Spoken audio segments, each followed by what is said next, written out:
versículo 28 vamos a arrancar esta vez. Y vamos a estar leyendo hasta el versículo 9 del capítulo 6, en una lectura general que ya va a abarcar toda nuestro tema, ¿verdad? En esta mañana. Dice Efesios 5:28 en adelante. Así también los maridos deben amar a sus mujeres como a sus mismos cuerpos. El que ama a su mujer, a sí mismo se ama. Porque nadie aborreció jamás a su propia carne, sino que la sustenta y la cuida, como también Cristo a la iglesia. Porque somos miembros de su cuerpo, de su carne y de sus huesos.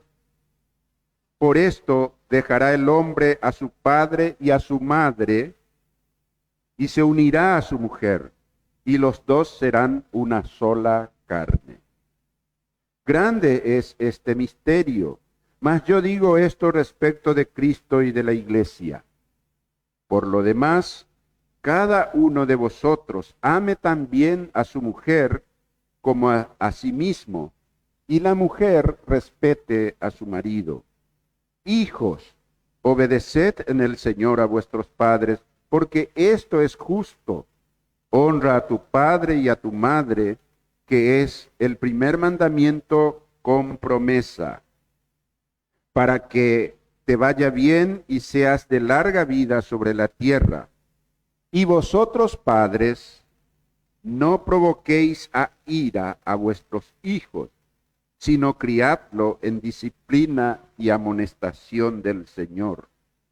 Siervos, obedeced a vuestros amos terrenales con temor y temblor, con sencillez de vuestro corazón, como a Cristo, no sirviendo al ojo como los que quieren agradar a los hombres, sino como siervos de Cristo, de corazón haciendo la voluntad de Dios, sirviendo de buena voluntad como al Señor y no a los hombres, sabiendo que el bien que cada uno hiciere, ese recibirá del Señor, sea siervo o sea libre. Y vosotros, amos, haced con ellos lo mismo, dejando las amenazas, sabiendo que el Señor de ellos y vuestro está en los cielos, y que para Él no hay acepción de personas. Que Dios bendiga su palabra en nuestros corazones. Hermanos, aquí no solamente vamos a ver el tema, como dije, de la unión conyugal, es decir, de Cristo y la iglesia como un modelo de unión conyugal, sino también que la iglesia posee enseñanzas apostólicas como un recurso valioso para la familia. Por eso habla a los padres, habla a los hijos, nos habla a nosotros como patrones, como seres humanos en nuestro trato con otras personas que eventualmente pudieran trabajar con nosotros. Y nos habla también como siervos, o sea, como empleados, por usar un término modelo, ¿verdad? Moderno, como funcionarios en nuestro trabajo, ¿no es cierto? ¿Cuál debe ser nuestro comportamiento? Todos estos aspectos cubre la palabra de Dios. Y si nosotros nos sometemos a estos preceptos, hermanos, sin duda, como dice acá, recibirá del Señor como una bendición a la obediencia por habernos sometidos a Él. Pero vayamos por parte. Cristo y la iglesia son un modelo de unión conyugal. El amor hacia su cónyuge coincide con el amor hacia sí mismo, el varón. Habla aquí en el versículo 28 de donde hemos partido en la lectura, dice, así también los maridos deben amar a sus mujeres como a sus mismos cuerpos. El que ama a su mujer, dice, a sí mismo se ama. Hermanos, Esto es un mandamiento recto, simple, ¿no le parece? Si te amas a ti, bueno, ama así a tu esposa. De hecho, que cuando le preguntaron al Señor Jesús cuál era el mandamiento más importante, que él respondió, dijo, amarás al Señor tu Dios sobre todas las cosas, ¿verdad? Es el primer y más importante mandamiento. Y el segundo es semejante, es como consecuencia de nuestro amor a Dios. Por eso dice, el segundo es semejante, amarás a tu prójimo como a ti mismo. Y dentro de esa enseñanza, de ese pensamiento, es que acá dice al hombre, ame a su esposa como te ama a ti mismo. De manera entonces, hermanos, que para nosotros hay un mandamiento, hay una directiva, hay una enseñanza que no podemos confundir. Más adelante dice, ¿quién aborreció alguna vez a su propio cuerpo? Nadie, ¿no es cierto? Sino que al contrario, la sustenta y la cuida. Claro que sí. Nos cuidamos a nosotros mismos, nos mezquinamos a nosotros mismos. Y así es como debemos amar a nuestra esposa. Dentro del propósito del plan de Dios, sus enseñanzas son claras. No podemos confundir. No podemos hacer uso del famoso ñembotawi o el desentendido para actuar de manera egoísta o contraria a las enseñanzas del Señor. Sino que si tenemos nuestro sentido bien puesto, vamos a decir, sí, mire lo que el Señor dice, debo someterme a eso, hermano. Sencillamente, y punto. ¿Saben que el amor es una decisión? Algunos dicen, ¿y por qué tienen este problema? Y bueno, pastor, es que se acabó el amor. No, se acabó la voluntad. No confundamos. Se acabó la voluntad. Porque el amor es una decisión. Cuando Jesucristo oró en el huerto de Getsemaní, hermanos, ¿cuál era su sentimiento si vamos a ir por sentimientos? Él dijo, Padre, si es posible, haz que pase de mí esta copa, que no la debo beber, Señor, Padre. Pero finalmente dice, no se haga mi voluntad, sino la tuya. Y fue y murió en la cruz. Es decir, tomó la decisión. Ese es el amor, una toma de decisión. Ese es el verdadero amor. De manera que aquello de que se acabó el amor, ¿cómo puede ser eso? Se acabó la voluntad. Hay mucha gente y por lo general en el mundo, se confunde el amor con los sentimientos, con los meros sentimientos apasionados y pasajeros. Es cierto, cuando sentimos el amor, cuando decidimos amar, obviamente nuestros sentimientos se ajustan a nuestra voluntad. Entonces el amor es bello, el amor es, como dice su palabra, es benigno, es bueno, es agradable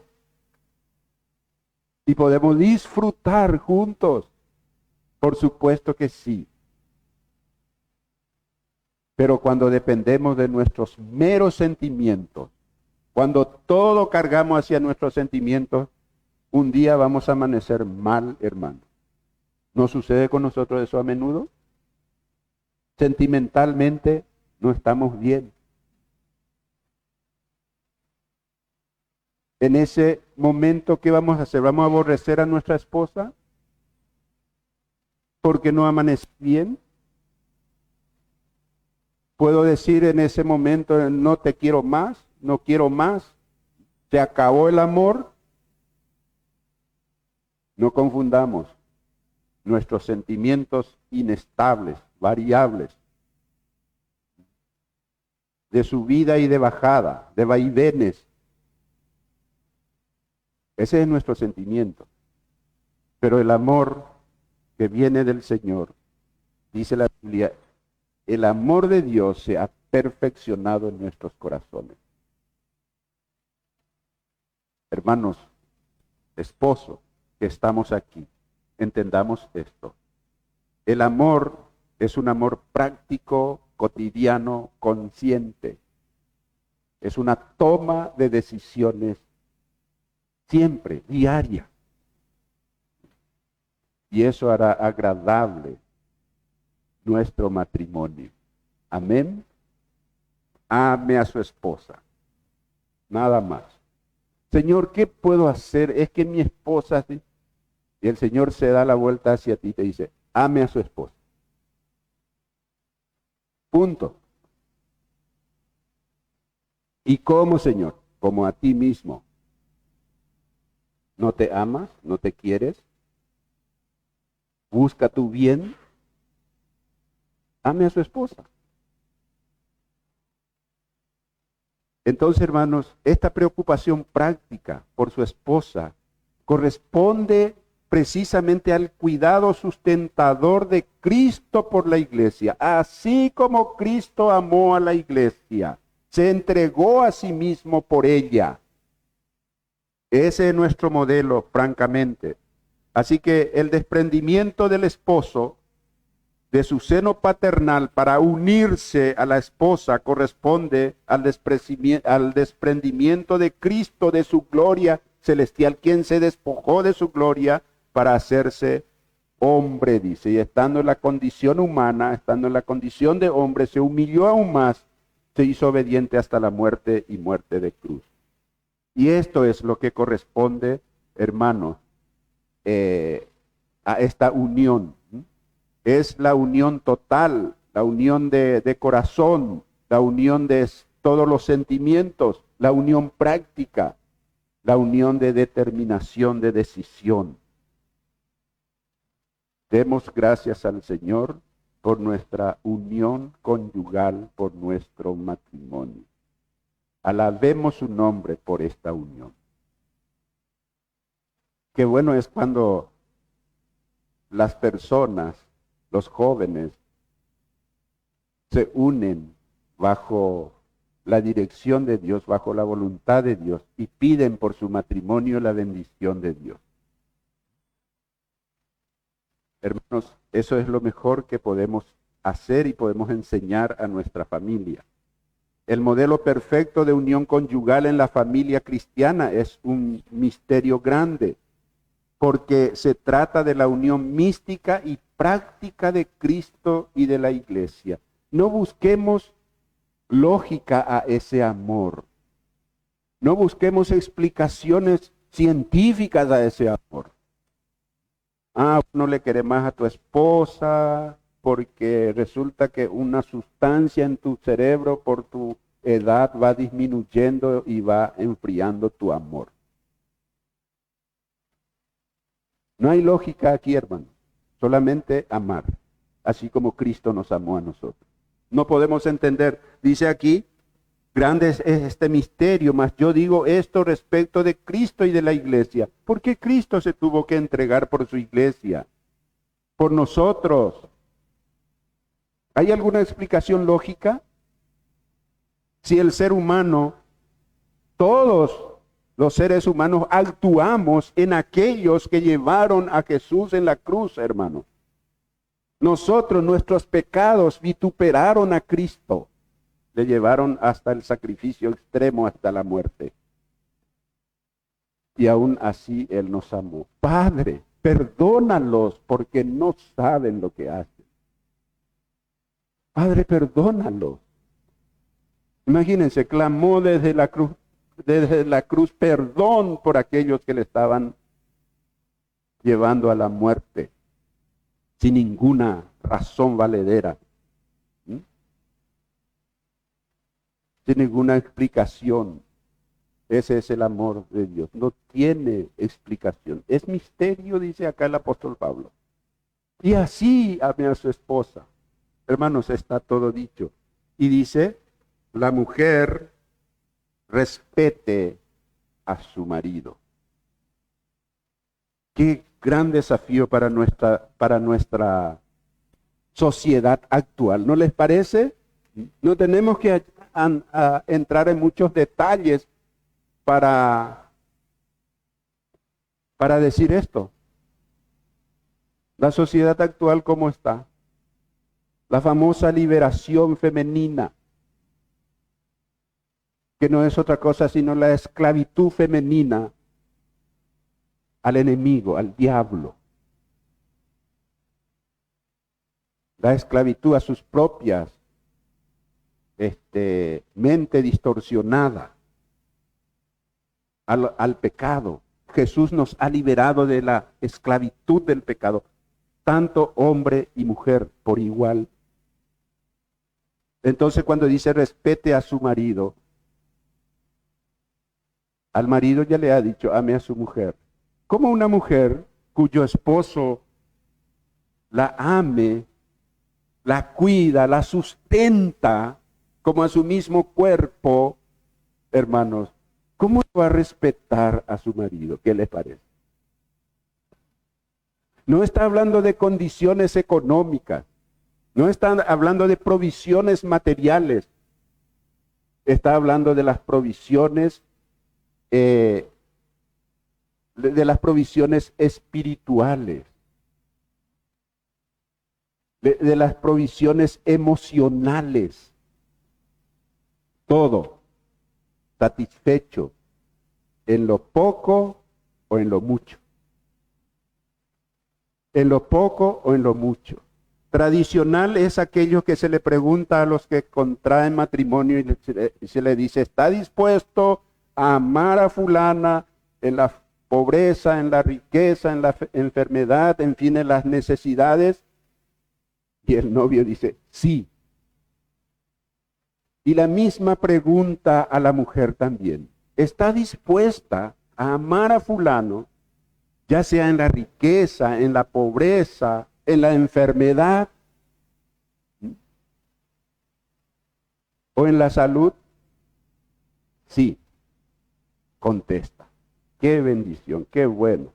Un compromiso tremendo de aceptación, de decisión, de determinación de luchar juntos, caminar juntos, cualquiera sea la circunstancia. Pero muchas veces esas promesas pronto se olvidan, quedaron ahí en el altar. En las cosas prácticas de la vida,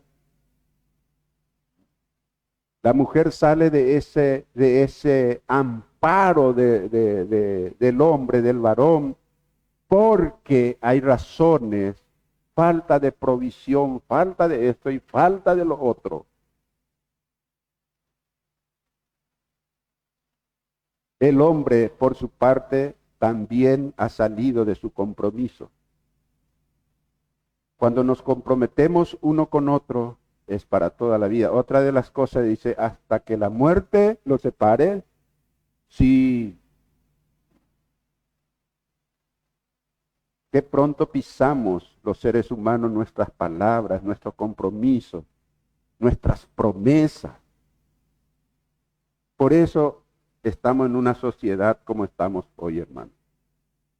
Pidamos al Señor sabiduría, pidamos al Señor que ese amor de Él se siga perfeccionando en nuestra vida para que nuestro matrimonio sea una fortaleza contra las acechanzas del enemigo, con las herramientas y con las armaduras que el Señor nos ha dado.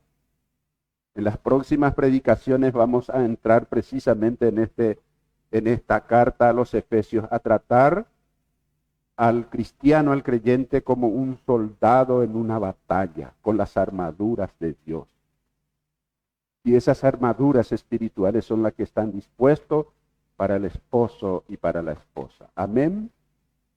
Hermanos, esto es sencillo, simple, pero tenemos que luchar en esta vida. La iglesia posee enseñanzas apostólicas como un recurso valioso para la familia. Y entramos en el capítulo 6. Tenemos una enseñanza para los hijos. Debe honrar con obediencia a sus padres según la voluntad de Dios. El versículo 1 dice, hijos, obedeced en el Señor a vuestros padres, porque esto es justo. No te dice según tu papá, según tu mamá, como sea ella o como sea él. Te dice obedece porque es tu papá, es tu mamá. Nada más. Obedécelo, obedécela. Ellos son tus padres, tus progenitores. Estás sujeto, sujeta a ellos, le dice a los hijos. Obedeced en el Señor a vuestros padres. Hemos visto en el estudio de Génesis, en el huerto del Edén y la caída del hombre, que fue nuestro tema el domingo pasado y hoy, la escuela bíblica dominical, hemos visto que el pecado entró como consecuencia ¿de qué? De la desobediencia. Así que el pecado es básicamente desobediencia e injusticia. Y acá dice, obedeced en el Señor a vuestros padres porque esto es justo. Esto es hacer justicia delante del Señor. Esta obediencia en sujeción. Así que los hijos debemos obedecer a nuestros padres porque el Señor así lo manda. Porque dice acá, honra a tu padre y a tu madre, que es el primer mandamiento con promesas. Con promesa, para que te vaya bien y seas de larga vida sobre la tierra. Cuando se cumple este precepto de parte de los hijos, hay una promesa de bendición, de larga vida, de plena vida, de plenitud de vida como seres humanos, hermanos. Y esa promesa tenemos de parte del Señor. No de alguna escuela psicológica, en fin, antropológica o lo que sea, ¿verdad? No, sino que es promesa del Señor, mandamiento y promesa del Señor. Si esto haces, esto entonces heredarás. Así que, hijos, digamos lo siguiente, así como esposo y esposa, sometámonos en obediencia al Señor. Y si nos sometemos en obediencia al Señor, estaremos sujetos a la autoridad de papá y mamá, reconoceremos su autoridad sobre nuestras vidas, le obedeceremos a ellos y tendremos el cumplimiento de las promesas del Señor. El Señor no promete en vano. La enseñanza para los padres. Deben educar a sus hijos evitando el método de la violencia represiva. Capítulo 4. Y vosotros, padres, no provoquéis a ira a vuestros hijos, sino criadlo en disciplina y amonestación del Señor. Cuando dice no provoquéis a ira, hermanos, está diciendo en nuestro lenguaje actual, que evitemos el método de la violencia represiva, solo por el hecho de ser padres. Cuando aplicamos la disciplina dentro del amor del Señor, dentro de la directiva de Dios, lo haremos en primer lugar precisamente con ese mismo amor con que Cristo nos amó a nosotros, en primer lugar. Y luego también, hermanos, aplicaremos esa disciplina para un buen propósito. No como un descargue nuestro. Hay una recomendación, una enseñanza que obviamente se quita de la palabra de Dios esa enseñanza, es decir, que se extrae de la palabra esa enseñanza, que nosotros cuando vamos a corregir a nuestros hijos, no lo hagamos en el momento de mayor enojo, porque ahí nuestro ánimo está exaltado. Y nuestro accionar, nuestra acción puede ser violenta o bruta. Eso significa no provoquéis a ira. No discipline en base a tu ira o como producto de tu ira a tu hijo. Porque eso no producirá el resultado que buscamos con la disciplina, sino que producirá herida, enojo, y dice el principio que la violencia engendra violencia. ¿Cuántos adolescentes, jóvenes, casi a diario leemos, hermanos, que huyen de su casa? ¿Por qué huyen? ¿Cuáles son los motivos? Quizás faltan estos elementos de sabiduría para la disciplina correcta. ¿Cuántos se quejan de la violencia de los padres? Así que necesitamos sabiduría. Deben educar a sus hijos con el método y las instrucciones ofrecidos por el Señor de la iglesia. Debemos buscar ese método y esa disciplina, hermanos. Dice acá, vosotros padres no provoquéis a ira a vuestros hijos, sino criarlos en disciplina y amonestación del Señor. Para que nosotros podamos criar con disciplina, porque la disciplina es necesaria. El ser humano nace como un ser humano natural, va creciendo y su inclinación hacia la desobediencia se manifiesta desde temprana edad. ¿O no es así, queridos papá y mamá? Desde temprana edad hay una inclinación a la desobediencia por su naturaleza, por nuestra naturaleza. Entonces, es necesaria la disciplina. Dice en Proverbios que en resumen dice que si el padre que nunca disciplina a sus hijos no puede pretender que crezca derecho, que nunca disciplina a su hijo no puede pretender que su hijo sea un hijo de bien, que no le cause quebranto después, cuando sea grande. Así que, hermanos, acá tenemos nosotros un mandamiento expreso en cuanto a esto.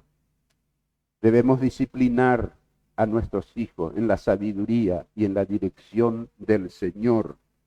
Y dice aquí también amonestación del Señor. Esto es muy importante. No es que yo cuando mi hijo falla voy a seguirle con la Biblia, acá con la Biblia, acá con el chicote, ¿verdad? Y decirle, mire lo que dice el Señor, y uno. Y acá dice el Señor y otro. No se trata de eso. Amonestación del Señor.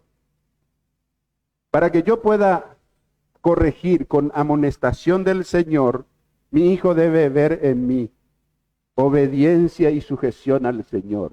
Amén. Yo no tengo la autoridad del Padre si es que no vivo, no estoy sometido a los mandamientos del Señor.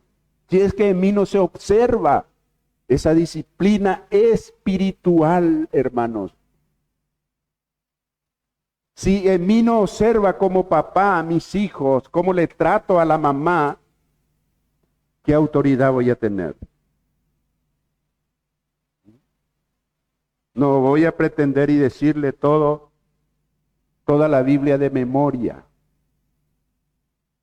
Yo debo demostrar eso en mi vida práctica. Eso significa disciplinar en amonestación del Señor. Disciplinar en amonestación del Señor, no solamente en el momento de rebeldía o de necesidad de la disciplina, sino en lo normal, cuando leemos juntos, cuando aprendemos juntos de la palabra del Señor, como cabeza del hogar que yo tengo que dirigir, que yo tengo que encabezar.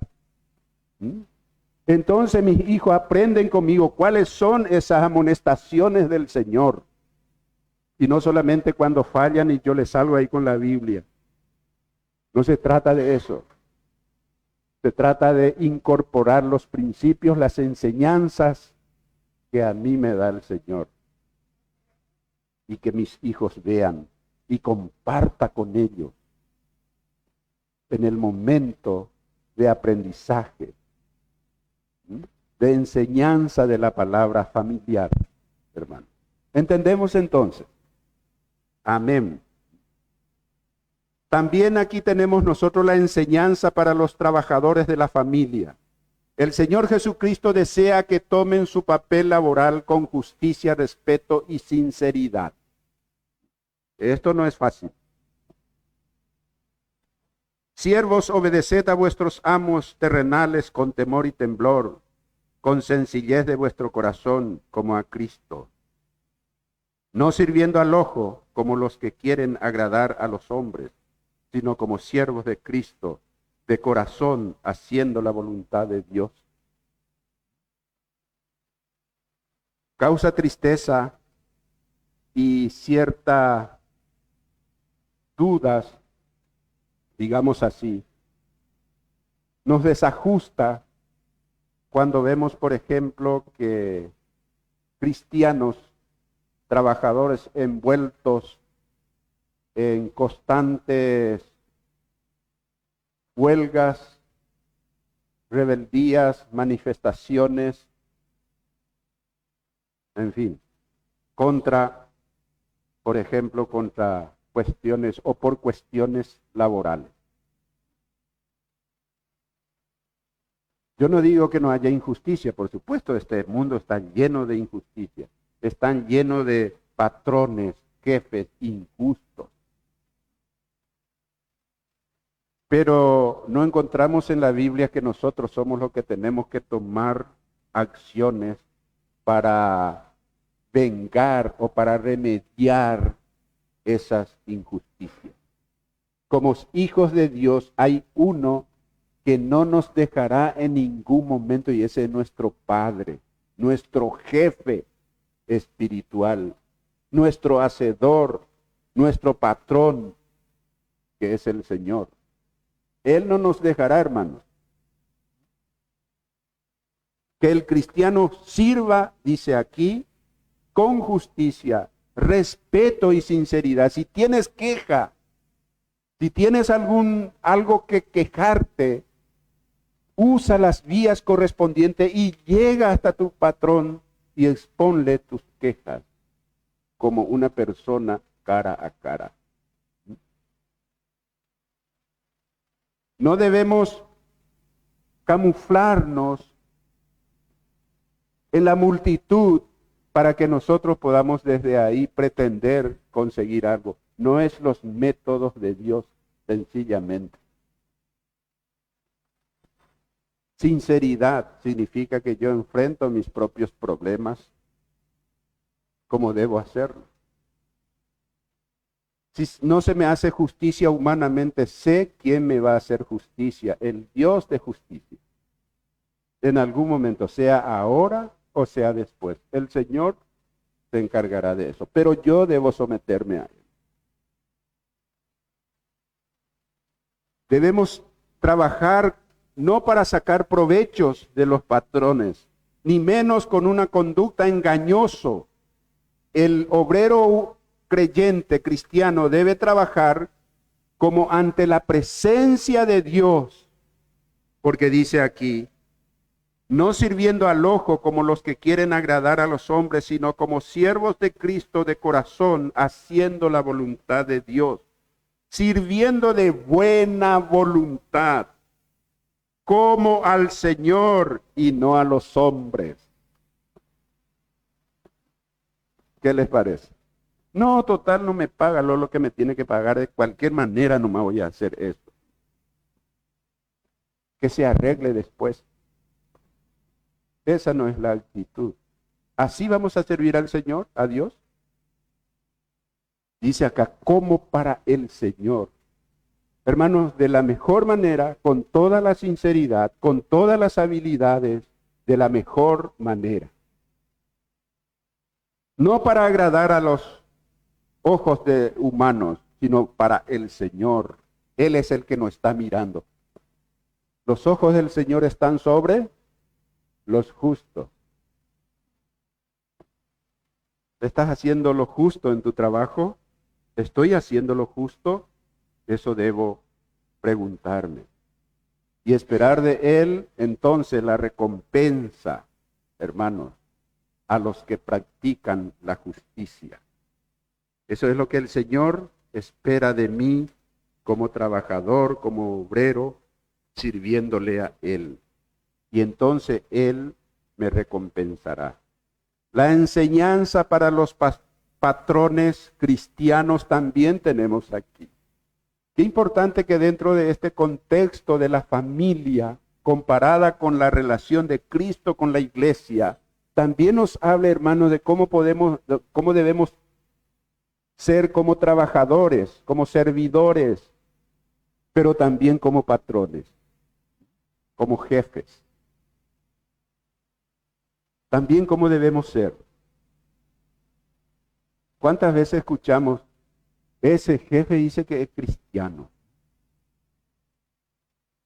pero es el más argel, déspota que existe, el más injusto?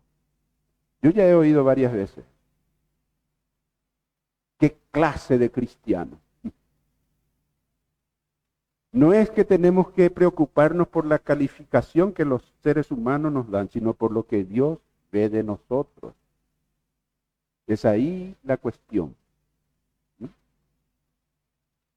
La enseñanza entonces para los patrones o jefes cristianos no deben emplear el método de las amenazas. Las amenazas. Si no haces de esta manera, en América Latina, por lo menos, una de esas amenazas consiste en el despido, ¿no es cierto? Te mando a la calle.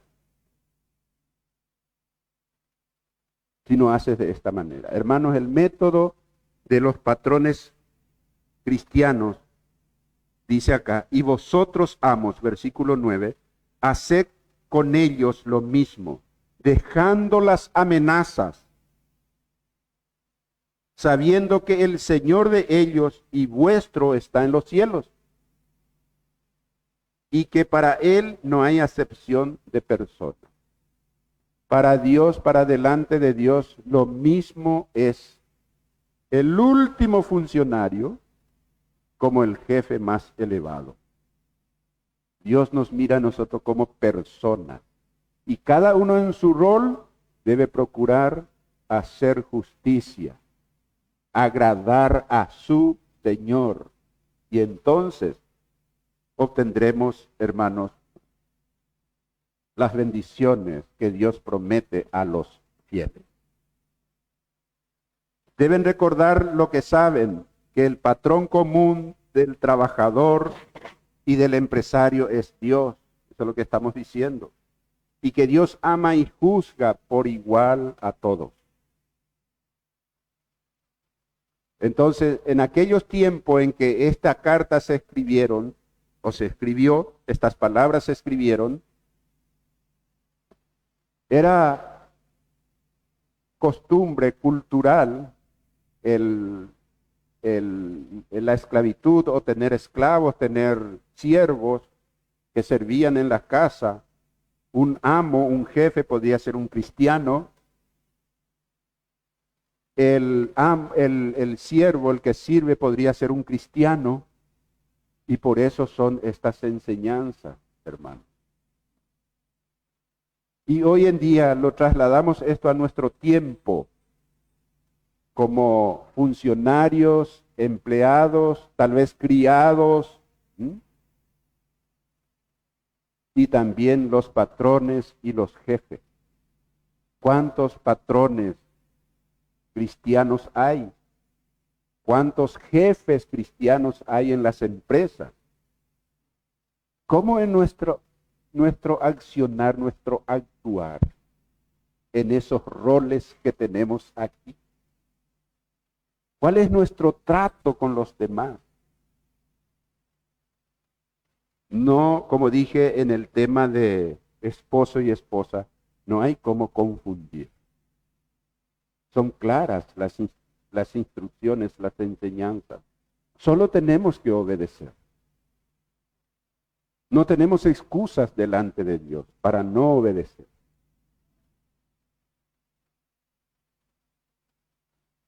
En conclusión, digamos lo siguiente: esposos, esposas, hijos, padres, obreros, profesionales y patrones o empresarios, prestemos atención a la familia. Aprendamos del modelo de la familia que está constituida por Dios con los roles correspondientes y que está expresada en base a la relación de Cristo con su iglesia. Aprendamos de esto. Prestemos atención a la iglesia de Jesucristo. Ella, la iglesia, con la Biblia abierta y consiguiente programa de enseñanza bíblica, es y tiene el modelo de un matrimonio armonioso y fiel, de una paternidad sabiamente responsable y de los hijos obedientes y temerosos de Dios, respetuosos de sus padres. Trabajadores y empresarios cristianos, cada uno de nosotros, trabajemos con lealtad recíproca. Seamos justos, reverenciemos al Señor, honremos su nombre. Amén.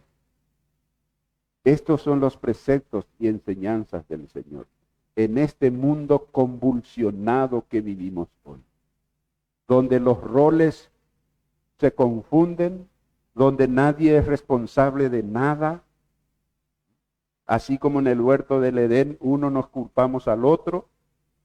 Este no es el modelo para el cristiano, hermano, en todo el ámbito familiar y laboral también, como hemos visto. Sometámonos al Señor.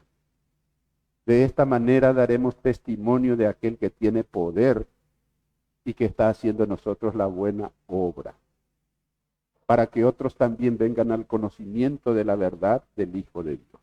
Amén. Vamos a orar. Padre, te alabamos en esta mañana, te damos las gracias por tus bendiciones, por tus